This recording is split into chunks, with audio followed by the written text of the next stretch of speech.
In today's video, I'm going to teach you how to organize your tasks efficiently using sorting and filtering features in your task management system. Getting a handle on your tasks can often feel overwhelming, but with the right approach, it can become much more manageable. Let's dive right into it. First, you'll want to navigate to your task list, which is usually your main dashboard.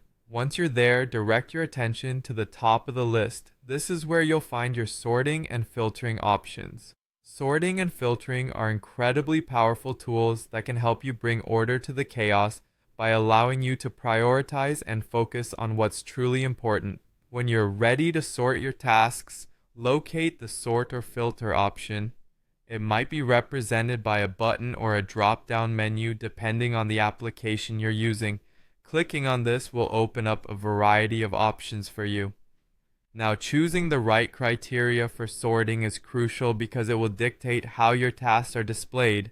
Common options include sorting by due date, priority, the person responsible for the task, or status. If you're feeling overwhelmed by deadlines, sorting by due date can be incredibly helpful to ensure you're tackling things in the right order.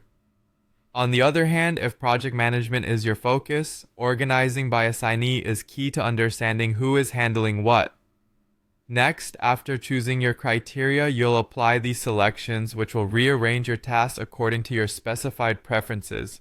This can help keep your workflow streamlined and reduce the likelihood of missing any critical tasks.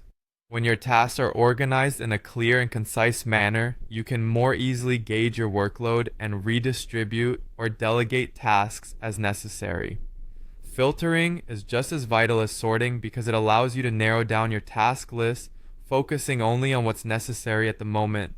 For example, you could filter out completed tasks to see only what still requires your attention. Or you might focus on tasks assigned to a specific team member if you're coordinating efforts on a collaborative project. Remember that different situations may require different sorting and filtering configurations. It might take a bit of experimentation to find what works best for you, but it's time well invested. And there you have it. By effectively utilizing sorting and filtering in your task management, you can gain better control over your workload, reduce stress, and increase your productivity. It's these small adjustments that often have the biggest impact on efficiency. Keep practicing these techniques and watch your task management improve over time. Thanks for watching and happy organizing.